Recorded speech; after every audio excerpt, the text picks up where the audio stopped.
Welcome to tonight's broadcast, Being Social, Episode 1.4, Diversity in the Entertainment Industry.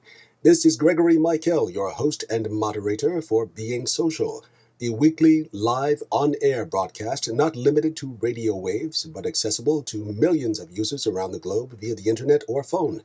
All you need is a voice, a concern, and a longing to be heard for social causes. This program is distributed by Acclaim Theatricals LLC, broadcast from Manhattan absolutely free, and we intend to keep it that way. It's without these fees that we can be sure to provide forum participants with an unbiased platform to be heard and are given one less excuse not to take an active role as a concerned citizen. Therefore, we, like your local public access station, will rely on corporate sponsorship to cover administrative costs. We can be contacted at admin@acclaimtheatricals.com or our company site at acclaimtheatricals.com, as well as gregorymikell.com. And if you wish to speak with us, yes, imagine that we actually do like to talk to you, do phone in at 562-645-3551 this evening, as well as throughout the work week for queries or to pose a topic. Also, while visiting acclaimtheatricals.com, feel free to sign up for the monthly, where you'll be provided with the next month's broadcast programming. Updated season listings can also be found on IMDb, the Internet Movie Database.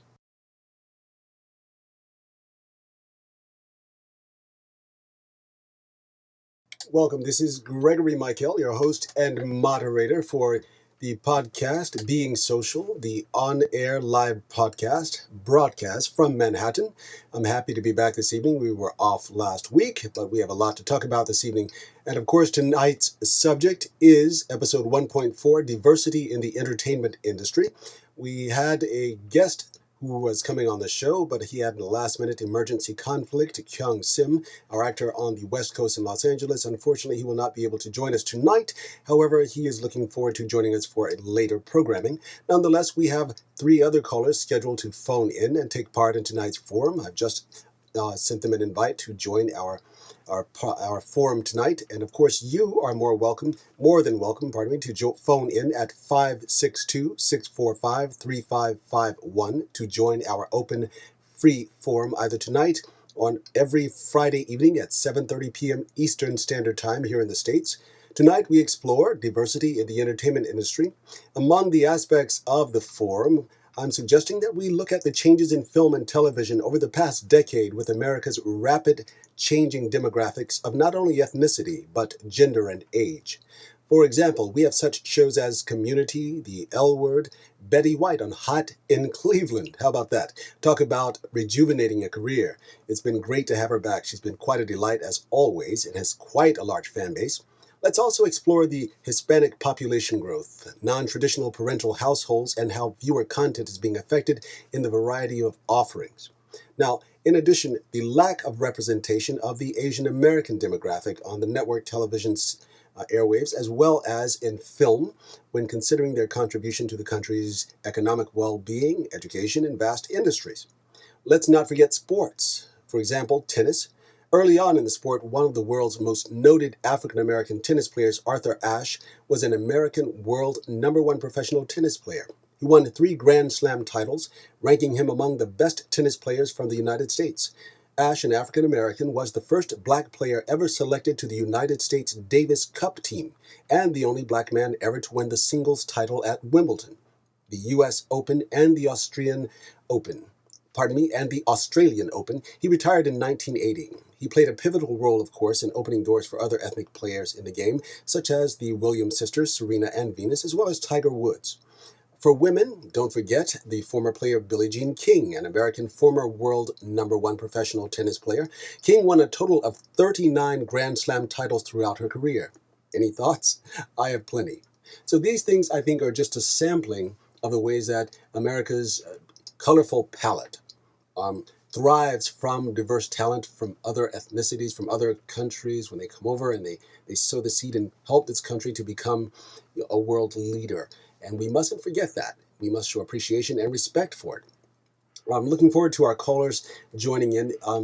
Again, I was hoping to have Kyung Sim come on the airwaves, but of course, as it is in the industry, we are if you are an artist or an actor, you know that last minute things come up and you have to go. So he said he was looking forward to tonight's broadcast, but will be joining us again later. And I was really looking forward to having his perspective as an Asian American on the changes in the industry. Of course, Kyung Sim recently appeared in TNT's Monday Mornings.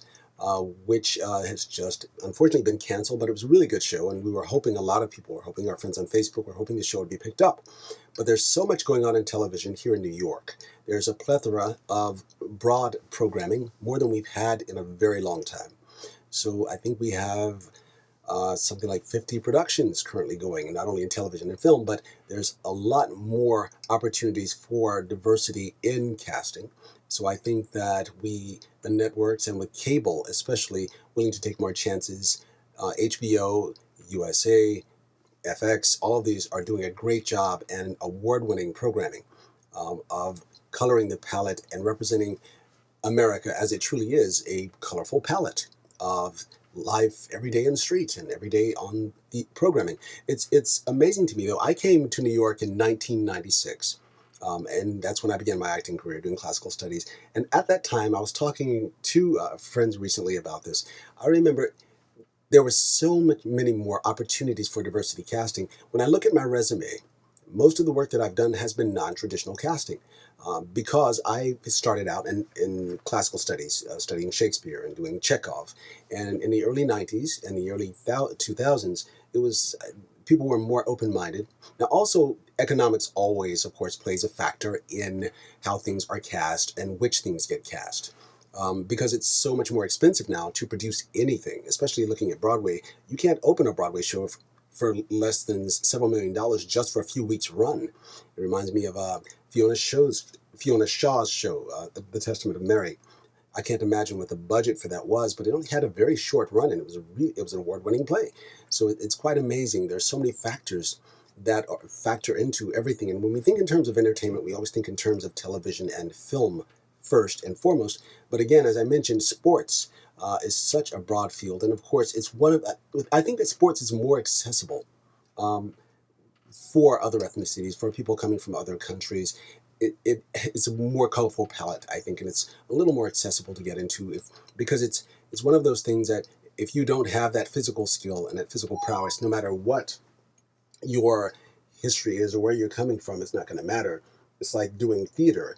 You may have access if you've gone to an Ivy League school or you have a family member or a heritage line, but if you don't have the talent to sustain that, then it's going to show no matter who you are and where you're coming from. So I think that sports is that equalizer, and like theater is that equalizer that says it doesn't matter what your skin color is or what your heritage is or what your economic standing is. If you're an exceptional talent, the world is open to that and will embrace you. I was not much of a sports kid nor an adult. I did play a little football as a kid. I did run track as a hobby, not competitively, but those are things that I'm glad that I have the physical prowess and the ability to burn off that energy. And I look at people like Tiger Woods, and I look at the Serena sisters, and I'm very proud that they have achieved what they have. And I look at people like Arthur Ashe, who really, I mean, if you think about it, when Arthur Ashe was around, he was at his climax of his career in the 80s. That's when he was at the top of his game, and he had a heart attack, unfortunately, which I think that was pretty much the end of his career, and things changed significantly, of course. But when you think about the pressure that had to be on them during that period, that was a pressure when there was still lots of racial tension, there wasn't as much diversity. He was the first African-American male to accomplish those things. Billie Jean King being a woman, that the pressure that had to be on her, setting that precedent in the game of tennis. It's amazing, and I really respect people like that. And those are the people who I admire the most. Those are the people that I've always been one that, as an artist, I think we are all very, very sort of the black sheep of whatever we're doing, because we understand each other, and not many people can, and it's understandable. It's where that right brain and the left brain just have that separation. It's hard to switch over.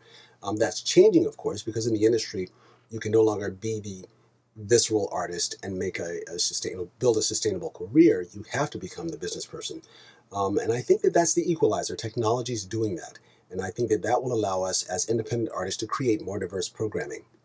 Um, I myself am producing a lot of content right now. The web series with technology, being able to edit, you can do so much from your home studio now as far as editing goes for sound, for video. Um, Green screen, which was once a very expensive proposition, is now more affordable to the independent filmmaker. I remember Sundance, when it started, that was what every independent filmmaker aspired to. And now Cannes has even opened up to short films, and that's great.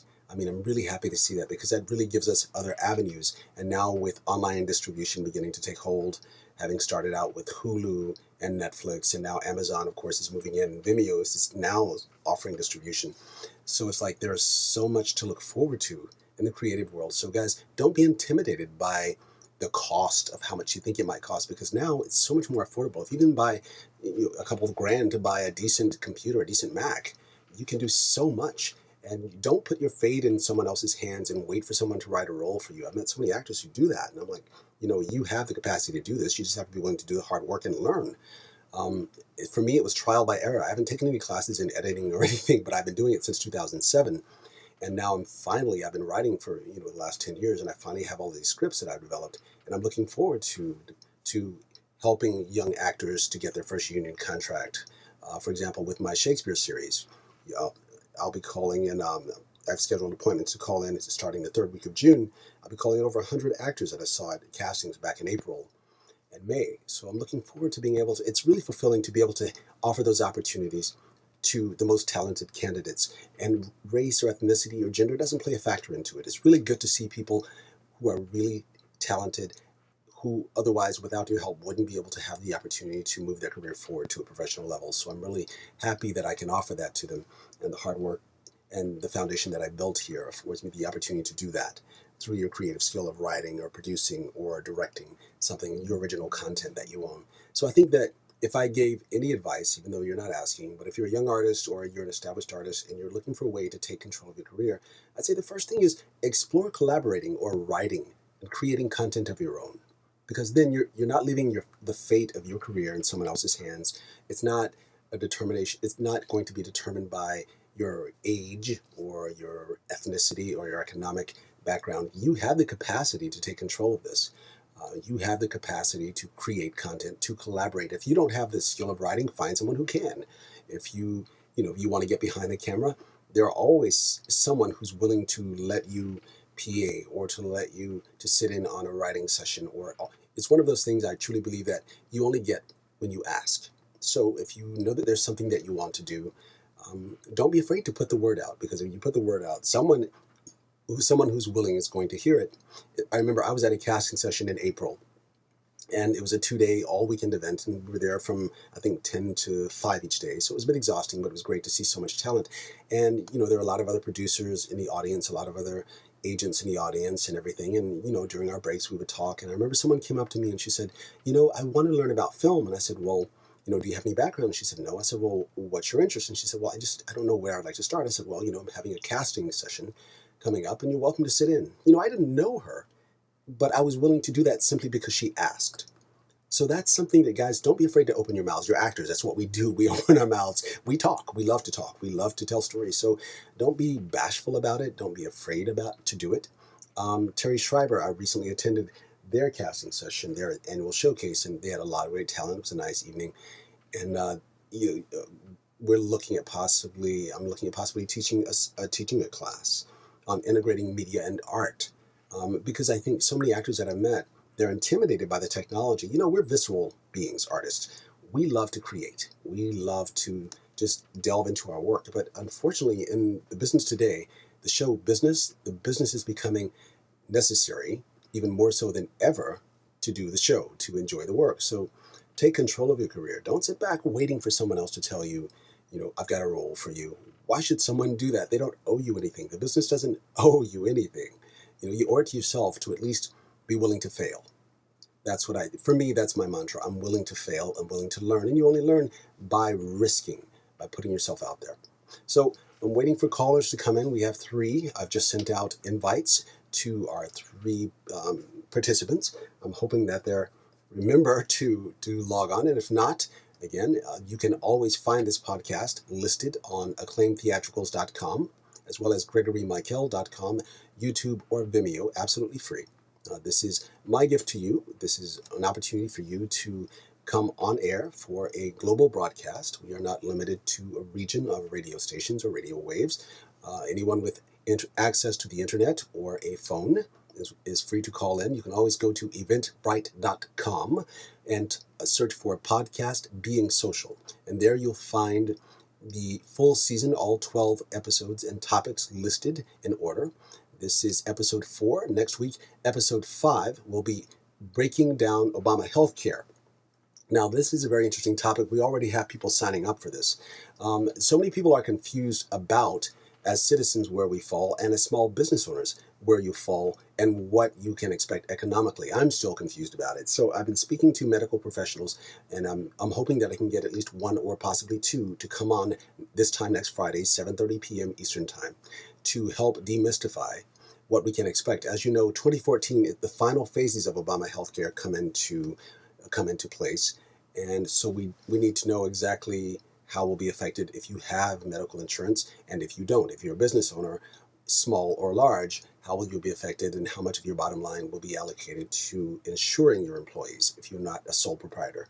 Of course, this is America's first universal health care plan. We will attempt to break down and demystify to help you understand how you'll be affected as a consumer. I've made 30 free tickets available for next week's forum discussion. I encourage you to RSVP now if you have questions or concerns regarding Obama healthcare. Simply, again, go to eventbrite.com. If you missed last week's episode 3, the student loan crisis, you can find it hosted on acclaimtheatricals.com and gregorymikell.com, as well as YouTube and Vimeo for free. While there, do subscribe to our channels or sign up for the company newsletter hosted on Acclaim Theatricals website to stay up to date and informed on what's going on with us and upcoming episodes. Make your reservation now by emailing us at admin@acclaimtheatricals.com or going to Eventbrite and searching for podcast Being Social, where you'll find the full listing of Season 1 upcoming topics to choose from. This is Gregory Mikell, your host and moderator for Being Social, the live on-air broadcast here in Manhattan. We thank you for joining us this evening. Join us next Friday evening for Episode 5, Breaking Down Obama Healthcare.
Welcome. This is Gregory Mikell, your host and moderator for the podcast Being Social, the on-air live podcast broadcast from Manhattan. I'm happy to be back this evening. We were off last week, but we have a lot to talk about this evening. And of course, tonight's subject is episode 1.4, Diversity in the Entertainment Industry. We had a guest who was coming on the show, but he had a last-minute emergency conflict. Kyung Sim, our actor on the West Coast in Los Angeles. Unfortunately, he will not be able to join us tonight. However, he is looking forward to joining us for a later programming. Nonetheless, we have 3 other callers scheduled to phone in and take part in tonight's forum. I've just sent them an invite to join our